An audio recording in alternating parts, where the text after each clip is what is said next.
సభాధ్యక్షులు,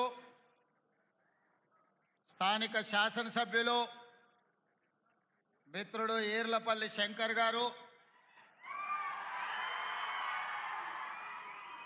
కార్యక్రమంలో నాతో పాటు ముఖ్య అతిథులుగా పాల్గొన్న పెద్దలు మాజీ మంత్రివర్యులు శాసన మండలి చీఫ్ విప్ మహేందర్ రెడ్డి గారు, ప్రొఫెసర్ కోదండరామ్ గారు, మీ బిడ్డ మీ గౌరవం ప్రొఫెసర్ హరగోపాల్ గారు, అదేవిధంగా మాజీ శాసనసభ్యులు ప్రతాప్ రెడ్డి గారు, భీష్మదేవ్ గారు, వేదిక మీద ఉన్న పెద్దలందరూ, సైబరాబాద్ కమిషనర్ గారు, రంగారెడ్డి జిల్లా కలెక్టర్ గారు, జిల్లా స్థాయి నాయకులు, మండల స్థాయి నాయకులు, ప్రాణ సమానులైన కాంగ్రెస్ పార్టీ కార్యకర్తలందరికీ కూడా మనస్ఫూర్తిగా ధన్యవాదాలు, కృతజ్ఞతలు తెలియజేస్తున్నా. 3-4 రోజుల క్రితమే నిర్ణయం అయిన మొగిలిగిద్ద గ్రామ ప్రతిష్ట తెలంగాణ రాష్ట్రానికే ఒక్క గౌరవాన్ని తెచ్చిపెట్టిన 150 సంవత్సరాలు పూర్తి చేసుకుంటున్న పాఠశాల. ఏ పాఠశాలలైతే హైదరాబాద్ సంస్థానం ప్రజాపాలనలకు వచ్చిన తర్వాత మొట్టమొదటి ముఖ్యమంత్రిని అందించిందో, పరిపాలనలోనే మార్పులు తీసుకురాగలిగిన శక్తి సామర్థ్యాలు ఉన్న బూర్గుల రామకృష్ణారావు గారిని, రాజకీయ దురంధరుడు, ఎవరు పేరు చెప్పిన రాష్ట్ర జాతీయ రాజకీయాలలో ఎప్పటికీ వన్నెదగ్గని మర్రి చెన్నారెడ్డి గారిని, ఉత్తరప్రదేశ్ గవర్నర్గా పనిచేసిన పెద్దలు సోషలిస్టు నాయకుడు సత్యనారాయణ రెడ్డి గారిని, అదేవిధంగా గతంలో విద్యాశాఖ మంత్రిగా పనిచేసిన శ్రీనివాసరావు గారిని, ఈరోజు వేదిక మీద ఉన్న పౌరుల యొక్క హక్కులకు భంగం కలిగినప్పుడు ఎక్కడికైనా నిర్భయంగా అక్కడికి వెళ్ళి ఆ ప్రజలకు జరుగుతున్న అన్యాయాలను ప్రపంచం దృష్టికి తీసుకొచ్చి పాలకులకు ఇష్టం ఉన్నా లేకపోయినా ప్రజల యొక్క హక్కుల కోసం కొట్లాడే పెద్దలు హరగోపాల్ గారికి, వీళ్ళందరినీ కూడా ఈరోజు ఈ కార్యక్రమానికి ఆహ్వానించి ఇంత పెద్ద కార్యక్రమాన్ని ఏర్పాటు చేసినందుకు మిమ్మల్ని అందరినీ మనస్ఫూర్తిగా అభినందిస్తున్నా. మిత్రులారా, పాలమూరు బిడ్డగా తెలంగాణ రాష్ట్ర 2వ ముఖ్యమంత్రిగా ఈరోజు 150 సంవత్సరాలు పూర్తి చేసుకున్న మొగిలిగిద్ద పాఠశాలను ఆధునీకరించడానికి ఈ కార్యక్రమంలో పాల్గొనడం ఇది నాకు ఒక గొప్ప గౌరవం అని చెప్పి నేను ఈ సందర్భంగా తెలియజేస్తున్నా. ఆనాడు నిజాం పాలనలో ఉర్దూలో ప్రారంభమైన ఈ పాఠశాల ఈరోజు ఈ స్థాయిలోకి రావడం, ఈ గ్రామం ఆదర్శంగా నిలబడాలన్న ఆలోచనతో ఇక్కడ పాఠశాలలతో పాటు జూనియర్ కాలేజ్తో పాటు ఈరోజు అడ్వాన్స్ టెక్నాలజీ సెంటర్లను అందించి పాఠశాలకు ఒక 10 కోట్ల రూపాయలు, మొగిలిగిద్ద గ్రామం కోసం సీసీ రోడ్ల కోసం 5 కోట్ల రూపాయలు, అదేవిధంగా లైబ్రరీ కోసం, గ్రామ పంచాయతీ బిల్డింగ్ కోసం 1 కోటి రూపాయలు, అదేవిధంగా మైనారిటీ షాదీఖానా కోసం మా మిత్రుడు ఈర్లపల్లి శంకర్ గారు అడిగినరు. తప్పకుండా వాటిని కూడా మంజూరు చేసి మొగిలిగిద్ద గ్రామాన్ని అభివృద్ధి చేసే బాధ్యత ఈరోజు తెలంగాణ రాష్ట్ర ప్రభుత్వం తీసుకుంటుంది. విద్యకు సంబంధించి ప్రభుత్వం చేపడుతున్న కార్యక్రమాలను ఇంతకుముందే పాఠశాలలో విద్యార్థులతో నేను పంచుకోవడం జరిగింది. నేను ఒకే మాట చెప్పదలుచుకున్నా. తెలంగాణ రాష్ట్ర ప్రభుత్వానికి గత 10 సంవత్సరాల పరిపాలనలో విద్యాశాఖను నిర్లక్ష్యం చేసి, నిర్వీర్యం చేసి వేలాది సింగిల్ టీచర్ పాఠశాలలను తండాలలో, గూడాలలో, మారుమూల పల్లెల్లో మూసివేయడం జరిగింది. యూనివర్సిటీ వైస్ ఛాన్సలర్లు కానీ, అధ్యాపకులను కానీ, ప్రొఫెసర్లను కానీ, అసోసియేట్ అసిస్టెంట్ ప్రొఫెసర్లను కానీ నియమించకపోవడం వల్ల ఈరోజు కాకతీయ, ఉస్మానియా లాంటి యూనివర్సిటీలు ప్రతిష్ట కోల్పోయి ఈరోజు విద్యకు పేదలు దూరమయ్యే పరిస్థితి వచ్చింది. అందుకే మన ప్రభుత్వం ప్రజాపాలన వచ్చినెంబడే విద్య మీద పెట్టేది ఖర్చు కాదు, విద్య మీద పెట్టేది పెట్టుబడి, ఈ దేశ భవిష్యత్తు తరగతి గదుల్లోనే ఉంది. అందుకే రాష్ట్ర ప్రభుత్వం బడ్జెట్ని 7% 21,000 కోట్ల రూపాయలను విద్యాశాఖకు కేటాయించి ఆ విద్యాశాఖను ముఖ్యమంత్రి అయిన నా దగ్గరనే పెట్టుకొని విద్యను పెంచాలి, విద్యను పేదలకు అందించాలనే లక్ష్యంతో ఈరోజు ప్రభుత్వం చేస్తుంది. ఇదే కాదు, 10 సంవత్సరాలు టీచర్ల బదిలీలు జరగలేదు, 20 సంవత్సరాలు టీచర్లకు ప్రమోషన్లు ఇవ్వలేదు, దాదాపుగా 10 ఏళ్ళు డిఎస్సి నోటిఫికేషన్ ఇవ్వక ఒక్క నూతనంగా కూడా టీచర్లను నియమించలేదు. అందుకే మా ప్రభుత్వం వచ్చిన మొదటి సంవత్సరంలోనే 21,000 మంది టీచర్లకు ప్రమోషన్లు ఇవ్వడమే కాదు, 35,000 మంది టీచర్ల బదిలీలు చేసి ప్రతి ప్రాంతానికి ఈరోజు టీచర్లను అందించే ప్రయత్నమే చేసినాం. ఇదే కాదు, మా అధికారుల కృషి వల్ల 10 సంవత్సరాలు నియామకాలు జరగని డిఎస్సి టీచర్ల నియామకం 55 రోజుల్లో 11,000 మంది టీచర్లను ఎల్బీ స్టేడియానికి పిలిచి వాళ్లకు నియామక పత్రాలు అందించి 11,000 మంది నూతన టీచర్లను అందించడం ద్వారా తండాలలో గూడాలలో ఉండే పాఠశాలలను తిరిగి ప్రారంభించే ప్రయత్నం చేసినాం. ఇదే కాదు, young India skills university, young India sports యూనివర్సిటీని ఐటీఐలు నిర్వీర్యం అయిపోతే సాంకేతిక నైపుణ్యాన్ని పెంచాలని 75 ఐటీఐలను ఈరోజు అడ్వాన్స్ టెక్నాలజీ సెంటర్లుగా 2,400 కోట్ల రూపాయలతోని టాటా సంస్థతోని ఒప్పందం చేసుకొని తెలంగాణలో ఉన్న యువతీ యువకులకు సాంకేతిక నైపుణ్యం నేర్పాలి, ఈ సాంకేతిక నైపుణ్యం ప్రపంచంతో పోటీ పడే విధంగా ఉండాలి అని మన సింగపూర్కి వెళ్ళి సింగపూర్ ప్రభుత్వంతో కూడా ఒప్పందం చేసుకొని సింగపూర్ ప్రభుత్వం నుంచి మన దగ్గర విద్యార్థులకు శిక్షణ ఇచ్చే విధంగా అక్కడి నుంచి ట్రైనింగ్ ఇచ్చే వాళ్ళని తీసుకొచ్చడానికి ఒప్పందం చేసుకున్నాం. ఇయాల అమెరికాలో ఉండే స్టాన్ఫర్డ్ యూనివర్సిటీని కూడా మనం ప్రయత్నం చేస్తున్నాం. మన తెలంగాణలో ఉండే విద్యార్థులకు శిక్షణ ఇవ్వడానికి ఒక ఎంఓయూ చేయాలని ఇవాళ ప్రయత్నం చేస్తున్నాం. ఎందుకంటే ఇవాళ ప్రపంచంలో పోటీ పెరిగిపోయింది. సర్టిఫికెట్లు ఉంటేనో, డిగ్రీలు ఉంటేనో, పట్టాలు ఉంటేనో ఇవాళ ఉద్యోగాలు వచ్చే పరిస్థితి లేదు. నీ పట్టా ఏదున్నా నీ నైపుణ్యం ఎంతున్నదని చెప్పి ఇవాళ పోటీ ప్రపంచం అడుగుతున్నది. అందుకే పట్టాలతో పాటు సాంకేతిక నైపుణ్యాన్ని పెంచాలి అని చెప్పి ఈరోజు ప్రభుత్వం నిరంతర కృషి చేస్తున్నది. ఆ బాధ్యతను స్వయంగా నేనే పర్యవేక్షిస్తున్నా అని చెప్పి నేను ఈ సందర్భంగా తెలియజేస్తున్నా. ఇదే కాదు, తెలంగాణకు వెన్నెముక రైతులు. ఆ రైతులకు ఆనాటి ప్రభుత్వం, నేను హరగోపాల్ గారిని అనుమతి అడుగుతున్నా, అక్కడ విద్యార్థులు కేవలం ప్రభుత్వ కార్యక్రమాలే మాట్లాడినా, ఇక్కడ ఉన్నదంతా మా పార్టీ కార్యకర్తలు, నాయకులు, రైతులు ఉన్నారు. కాబట్టి కొన్ని రాజకీయపరమైన అంశాలు ఈ వేదిక మీద నేను ప్రస్తావించాల్సిన పరిస్థితి ఉన్నది. తమరి అన్నదా భావించొద్దు. ఎందుకంటే మా కార్యకర్తలు నిరుత్సాహంతో మళ్ళీ ఊరికి పోతారు నేను మాట్లాడకపోతే. సార్ వచ్చిండు, పెద్దసారి చెప్పినట్టే మాకు చదువు చెప్తే ఏం లాభం, రాజకీయం మాట్లాడకపోతే ఎట్లా అని చెప్పి మా వాళ్ళు అనుకునే ప్రమాదం ఉంది. అందుకే కొన్ని రాజకీయపరమైన అంశాలు కూడా ఈ వేదిక మీద నుంచి ప్రస్తావించాల్సిన బాధ్యత నా మీద ఉన్నది. ఆయన ఆనాడు 70,000 కోట్లతోని 2014 జూన్ 2 నాడు మనం రాష్ట్రాన్ని వారికి అప్పచెప్తే 16,000 కోట్ల రూపాయల మిగులు బడ్జెట్తోని ధనిక రాష్ట్రంగా వారికి అప్పచెప్తే 10 ఏళ్ళు తిరిగే లోపల 7 లక్షల కోట్ల రూపాయల అప్పులు చేసి ధనిక రాష్ట్రాన్ని దివాలా రాష్ట్రంగా చేసి చివరికి రైతు బంధు పథకాన్ని కూడా ఇవ్వకుండా ఎన్నికలను అడ్డం పెట్టుకొని పారిపోతే నేను ముఖ్యమంత్రిగా బాధ్యత చేపట్టిన ఎంబడే ఆయన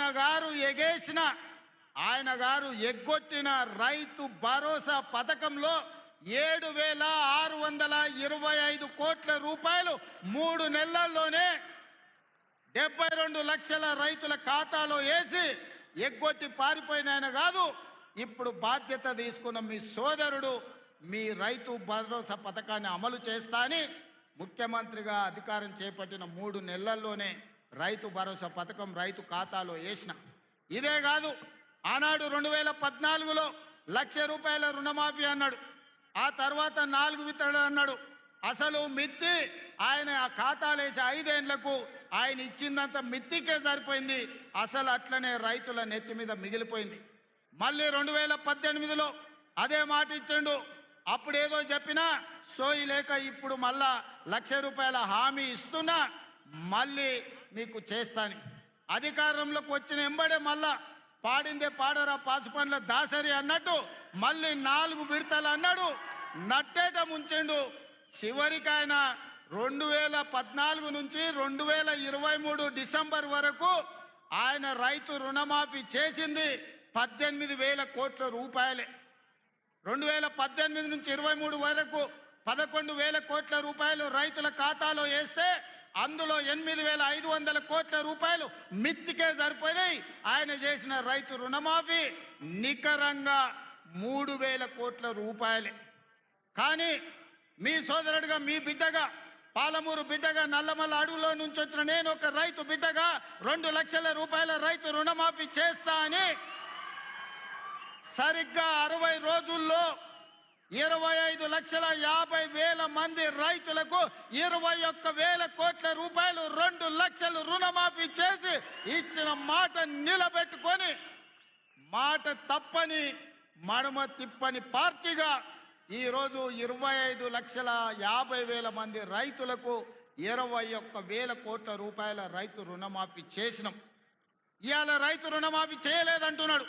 నేను సూటిగా సవాలు విసురుతున్న చంద్రశేఖరరావు గారికి వేదిక మీద నుంచి, ఫామ్ హౌస్లో ఉండి వచ్చిన వాళ్ళకి జోలి చెప్పుడు కాదు, అసెంబ్లీకి రా, లెక్కలు చెప్తా. ఏ ఊర్లో, ఏ తండాలో, ఏ గూడెంలో ఏ రైతుకి ఎంత రుణమాఫీ చేసినో 25,50,000 మంది రైతుల వివరాలు శాసనసభలో పెడతా. 21,000 కోట్ల రూపాయలు ఎవరి ఖాతాలో వేసినో నేను లెక్క చెప్తా. నీకు చిత్తశుద్ధి, నీకు నిజాయితీ ఉంటే రా, వచ్చే అసెంబ్లీలో నువ్వు మాట్లాడు, అడుగు. అదేవిధంగా ఆనాడు నువ్వు 5,000 రూపాయలు సంవత్సరానికి రైతు బంధు కింద 10,000 ఇస్తే నేను ఎన్నికల్లో 15,000 ఇస్తా అని చెప్పిన.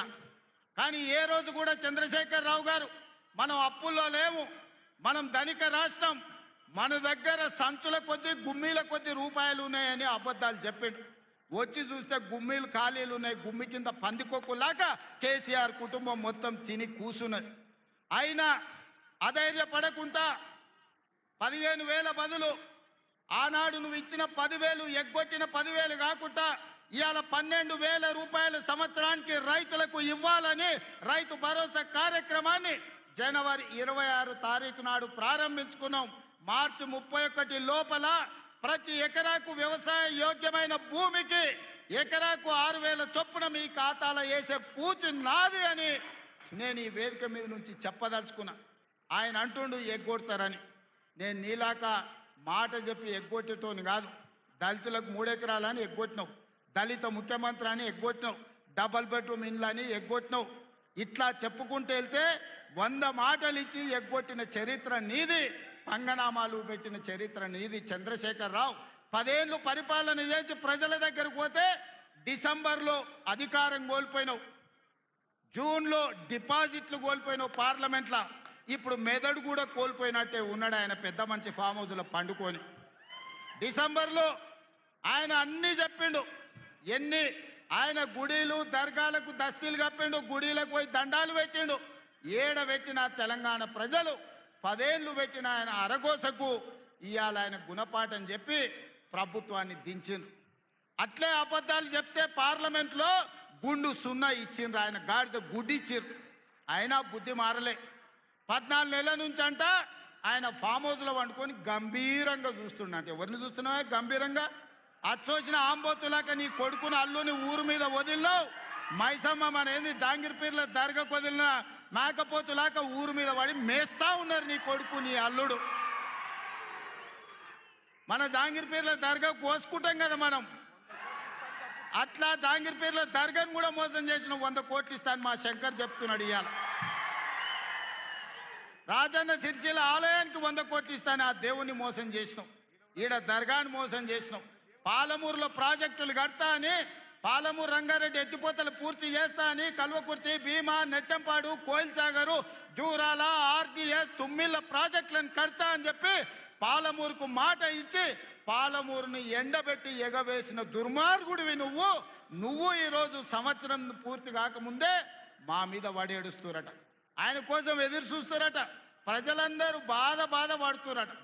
అయ్యా చంద్రశేఖరరావు గారు, 4 కోట్ల ప్రజలు ఎవ్వరు బాధపడతలేరు.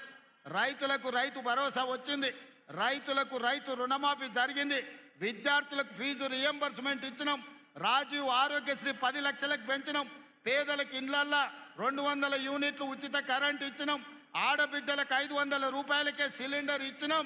అదేవిధంగా ఆడబిడ్డలకు ఆర్టీసీలో ఉచితంగా బస్సు ప్రయాణం ఇచ్చినాం. 120 కోట్ల మంది ఆడబిడ్డలు ఈరోజు తెలంగాణ రాష్ట్రంలో ఉచిత బస్సు ప్రయాణం చేస్తున్నారు. దానికి 4,000 కోట్ల రూపాయలు ఖర్చు పెట్టినాం. ఇవాళ 10,000 కోట్ల రూపాయలు రాబోయే మార్చి 31 లోపల రైతు భరోసా పథకం కింద పేదల ఖాతాలో వేస్తాం. ఉపాధి హామీ కూలీలకు కూడా ఇవాళ ప్రతి కుటుంబానికి 12,000 రూపాయలు ఇచ్చినాం. ఇదే కాదు, తెలంగాణ సమాజానికి నిరుద్యోగ సమస్య, అలాంటి నిరుద్యోగ సమస్యను పరిష్కరించడానికి మొదటి సంవత్సరంలోనే 55,143 ప్రభుత్వ ఉద్యోగాలు ఇచ్చి దేశంలోనే చరిత్ర సృష్టించిన రాష్ట్రం తెలంగాణ రాష్ట్రం. నువ్వు 10 ఏళ్ళు ఇవ్వలేని ఉద్యోగాలు మొదటి సంవత్సరంలోనే 55,143 ఉద్యోగాలు ఇచ్చిన చరిత్ర మాది. వీటన్నిటి మీద నీకు చిత్తశుద్ధి ఉంటే, నీ నాయకత్వం మీద నీకు నమ్మకం ఉంటే నువ్వు రా అసెంబ్లీలకు. ఈ వివరాలన్నీ అసెంబ్లీలో పెడతా, చర్చ చేద్దాం. ఆయన కొడితేనంట బలంగా కొడతాడంట.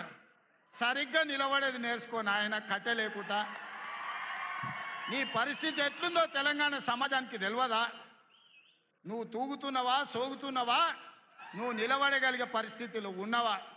ఆయన బలంగా కొడతాడంట, ఆయన లేచి వస్తాడంట. సోషల్ మీడియాలో నాకు ఆయనకు పోటీ పెడితేనంట ఆయనకు లైక్లు ఎక్కువ వచ్చినాయంట. టిక్ టాక్లో 10 ఏళ్ళు ముఖ్యమంత్రి చేసినోడు, కేంద్ర మంత్రి చేసినోడు ఇవాళ టిక్ టాక్లో కేసీఆర్కు రేవంత్ రెడ్డికి పోటీ పెడితే ఆయనకు లైక్లు ఎక్కువ వచ్చినాయంటే నాకు తక్కువ వచ్చినాయంటే ఇవాళ వాళ్ళ కార్యకర్తలతో మాట్లాడుతున్నాను. నేను అడగదలుచుకున్నా, ఆ మధ్యలో బాలీవుడ్లో కూడా సల్మాన్ ఖాన్కు రాఖీ సావంత్ కూడా టిక్ టాక్లో పెడితే రాఖీ సావంత్కి ఎక్కువ లైక్లు వచ్చినాయి. అంత మాత్రాన ఆమె సల్మాన్ ఖాన్ కంటే గొప్ప నటుడు నటురాలు అనేవారని అనుకుంటారా? ఇవాళ చివరికి ప్రజలు తిరస్కరించి ప్రజలు డిపాజిట్లు జప్తు చేస్తే ముఖం జల్లక ఫామ్ హౌస్లో వండుకున్న చంద్రశేఖరరావు సోషల్ మీడియా టిక్ టాక్లో నాకు లైక్లు వచ్చినాయని చెప్పుకునే పరిస్థితికి వచ్చిందంటే ఆయన మానసిక పరిస్థితి ఎట్లుందో తెలంగాణ సమాజం అర్థం చేసుకుంటుంది. పెద్ద మనిషి ఆయన వయసులో, నేనేం కాదంటలేను. ఆయన పిల్లలు యమకింకర్లాగా తయారై ఊరి మీద పడి మేస్తున్నారు. ఫస్ట్ నీ కొడుకుని అల్లుని కంట్రోల్లో పెట్టు చంద్రశేఖరరావు. నువ్వు రా సభకు. 5 తారీఖు నాడో 6 తారీఖు నాడో స్పీకర్ గారు అనుమతి తీసుకొని ఏబిసిడి వర్గీకరణ మీద మా మాదిగ సోదరుల 35 ఏళ్ల పోరాటం, అదేవిధంగా 100 సంవత్సరాలు బ్రిటిషర్స్ ఉన్నప్పుడు కులగణన చేసిరు. 100 ఏళ్ల వరకు బలైన వర్గాలు ఎంతమంది ఉన్నారో వాళ్ళ లెక్క వాళ్ళకే తెలియదు. ఎంతోమంది ప్రధానమంత్రులు ముఖ్యమంత్రులు మారినారు కానీ బీసీల లెక్కలు తేల్చలేదు. కానీ భారత్ జోడోలో రాహుల్ గాంధీ ఇచ్చిన మాట ప్రకారం ఈరోజు కాంగ్రెస్ పార్టీ బీసీల లెక్కలు తేల్చింది, ఇంటింటికి పోయింది, లెక్క కట్టింది. రాబోయే 2 తారీఖు నాడు బీసీ కులగణన నివేదిక రాబోతుంది. అదేవిధంగా మాదిగల వర్గీకరణ మీద కూడా జ్యుడిషియల్ కమిషన్ నివేదిక ఇవ్వబోతుంది. ఫిబ్రవరి మొదటి వారంలో అసెంబ్లీలో బీసీ కులగణన మీద, అదేవిధంగా మాదిగల వర్గీకరణ మీద సభను పెట్టబోతున్నాం. నీకు చేతనైతే చిత్తశుద్ధి ఉంటే సభకు రా, చర్చ చేద్దాం. నువ్వా మేమా తేల్చుకుందాం. నీ ఫామ్ హౌస్లో నీ వంది మాగదులను, నీ భజన చేసేటోళ్లను నువ్వు వాళ్ళను జమేసుకొని వాళ్ళ ముందల పొంకనాలు కొట్టకు చంద్రశేఖరరావు. నువ్వు కాలం జల్లిపోయిన 1000 రూపాయల నోటువే. ఆ నోటు పెట్టుకుంటే ఎవడైనా జైలుకే వెళ్తాడు. ఒకప్పుడు 1000 రూపాయలకు చాలా విలువ ఉండే 1000 నోటుకి. అవునా? 1000 నోట్లు ఉన్నాయంటే అని మునగాని కింద చూసేది. ఇప్పుడు 1000 నోట్ల రూపాయలు ఉన్నాయంటే తీసుకుపోయి బొక్కలు వేస్తారు. చంద్రశేఖరరావు గారు కూడా రద్దయిపోయిన 1000 రూపాయల నోటు. ఇంకా దానికి విలువ లేదు. తెలంగాణ సమాజంలో నిన్ను అడిగేటోళ్ళు లేరు చంద్రశేఖరరావు. నువ్వు ఫామ్ హౌస్లు ఉండి ప్రజలతో నీకు బంధం తెగిపోయినట్టుంది. ప్రజలు ఏం ఆలోచన చేస్తున్నారో చూడు. రైతులకు రైతు భరోసా అందింది. ఇది నా జవాబు, లెక్కలు అసెంబ్లీలో చెప్తా. రైతులకు 21,000 కోట్ల రూపాయల రుణమాఫీ జరిగింది. రైతులకు వడ్ల కోసం 500 రూపాయల బోనస్ ఇచ్చినాం. రైతులకు వ్యవసాయానికి 24 గంటలు ఉచిత కరెంట్ ఇచ్చినాం. రైతులకు 200 యూనిట్లు ఇంట్లో ఇవాళ ఉచితంగా ఇస్తున్నాం. ఆడబిడ్డలకు బస్సు ఉచితం ఇచ్చినాం. ఆడబిడ్డలకు 500 రూపాయలకు సిలిండర్ ఇచ్చినాం. ఇవాళ యువకులకు 55,143 ఉద్యోగాలు ఇచ్చినాం మొదటి సంవత్సరంలో. ఒకవేళ మమ్మల్ని అభినందించడానికి నీకు మనసు రాకపోతే అదే ఫామ్ హౌస్లు అట్లే వండుకొని ఉండు. నిన్నెవ్వరు అడుగుతలేరు, కడుగుతలేరు, కొడతలేరు. కాబట్టి ఇవాళ ఇన్ని రకాల సంక్షేమ కార్యక్రమాలు ముందుకు తీసుకొని వెళ్తున్నాం. చంద్రశేఖరరావు గారు నువ్వు రా అసెంబ్లీకి, ఎందుకంటే నాకు గద్దర్ ప్రోగ్రాం ఉంది, ఇంకా చాలా విషయాలు చెప్పాలి. ఇప్పుడు ఇవాళ రవీంద్ర భారతిలో గద్దర్ గారి కార్యక్రమం ఉంది. అర్జెంటుగా నేను బయలుదేరాల్సి వస్తుంది కాబట్టి మిగతా వివరాలు గద్దర్ వేదిక మీద చెప్తా, ఆ తర్వాత అసెంబ్లీలో చెప్తా. ఇంత పెద్ద కార్యక్రమాన్ని ఏర్పాటు చేసి అద్భుతంగా నిర్వహించిన పెద్దలందరికీ, ముఖ్యంగా ప్రాణ సమానులైన కాంగ్రెస్ పార్టీ కార్యకర్తలందరినీ మనస్ఫూర్తిగా అభినందిస్తున్నా. రాబోయే ఎన్నికలు మీవే. శంకర్కు ప్రతాప్ రెడ్డికి ఆదేశాలు ఇస్తున్నా. వార్డు మెంబర్లు, సర్పంచులు, ఎంపీటీసీ, జడ్పీటీసీలను గెలిపించుకునే బాధ్యత వాళ్ళదే. ఇల్లు తిరుగుతారు, మిమ్మల్ని గెలిపిస్తారు, మిమ్మల్ని నాయకులను చేస్తారు. గ్రామాన కార్యకర్తలకు నా విజ్ఞప్తి, రేపు సర్పంచ్, ఎంపీటీసీ, జడ్పీటీసీ ఎన్నికలు 100% మనం గెలవాలని తెలియజేస్తూ మీ అందరి దగ్గర సెలవు తీసుకుంటున్నా. జై కాంగ్రెస్. గట్టిగా జై కాంగ్రెస్. బట్టి సింగమోలే కదిలినాడు ఒక్కరు కాంగ్రెస్ సూర్యుడు, మన రేవంత్ అన్న నిగ్గదీసి అడిగే మునగాడు.